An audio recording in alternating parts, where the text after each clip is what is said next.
ayah, kultum kedua adik, kultum ketiga bunda, kultum keempat abang.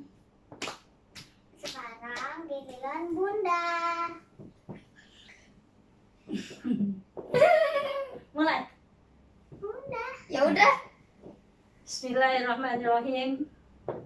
Assalamualaikum warahmatullahi wabarakatuh. Waalaikumsalam. Alhamdulillah wa syukurillah wa la hawla wa la quwata illa billah. Wa sholli ala sayyidina Muhammad wa ala ali sayyidina Muhammad. Amma ba'd. Puji syukur marilah kita panjatkan kehadirat Allah Subhanahu wa taala. Hari ini kita sudah menyelesaikan puasa hari Dua. ke-2. Sudah menyelesaikan tarawih ke Dua. 3. Tiga. Alhamdulillah kita sudah lewati hari kedua puasa dengan lancar, sehat. Kita berdoa pada Allah semoga selama Ramadan ini kita selalu diberikan kesehatan dan keafiatan dan virus coronanya cepat hilang dan kembali lagi seperti biasa. Baik, hari ini giliran Bunda yang kultum. Dengarkan baik-baik. Iya. Ya. Bunda. Suatu hari Rasulullah bertemu dengan seorang setan. Kok seorang? Bertemu dengan setan. Suatu setan terlihat sangat kurus. Setannya kurus. Ternyata setan juga ada yang gemuk, ada yang kurus. Aneh. Iya. Kemudian Rasul bertanya, apa yang terjadi pada dirimu? Apa yang dilakukan oleh umatku sampai kau begitu kurus? Kemudian setan itu berkata, aku hidup di seorang muslim, seorang yang beriman. Aku tersiksa hidup bersamanya. Apa yang dilakukan? Aku setiap kali dia melakukan satu hal, aku tersiksa. Sehingga akhirnya aku menjadi kurus seperti ini. Apa yang dilakukan orang tersebut?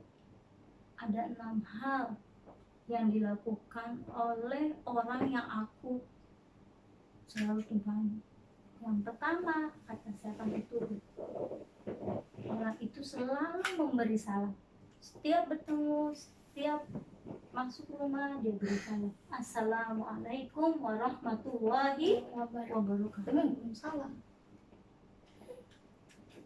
Itu membuat aku tersiksa. Yang kedua, setiap bertemu dia berjabat tangan. Tapi kalau lagi corona nggak boleh jabat tangan ya. Ya. Kita cukup gini aja. Tapi kalau lagi nggak, berjabat tangan dengan erat dan lama. Yang ketiga, ketika berjanji dia mengucapkan insya Allah. Kemudian yang keempat,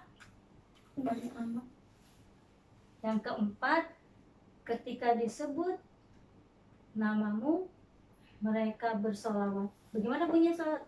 Allahumma sholli ala sayyidina Muhammad. Kemudian yang kelima, matiin dulu ya. Kenapa, Adek?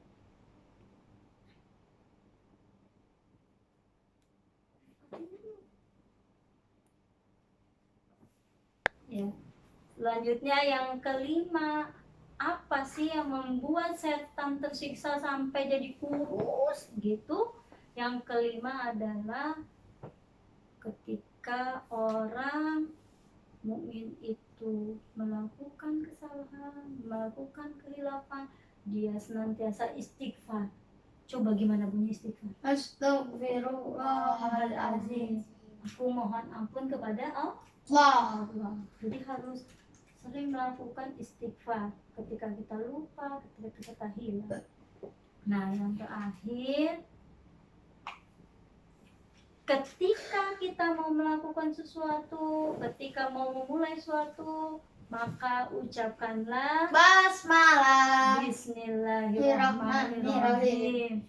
Nah, itu 6 hal yang dilakukan oleh orang yang saat itu didekati oleh setan tersebut.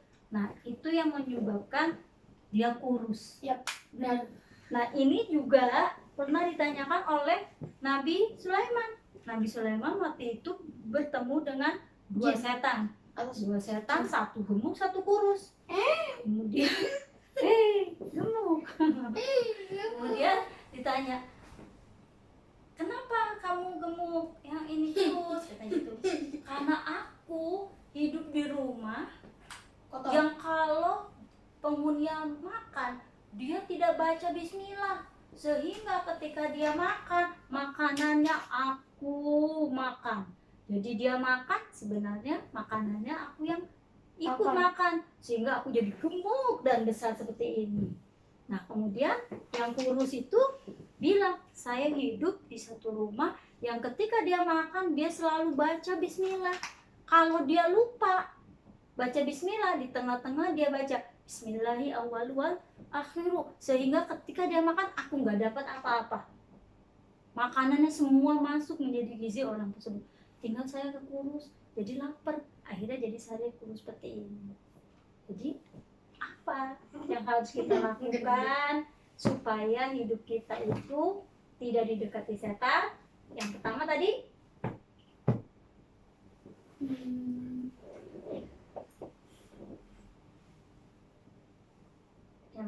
adalah lupa.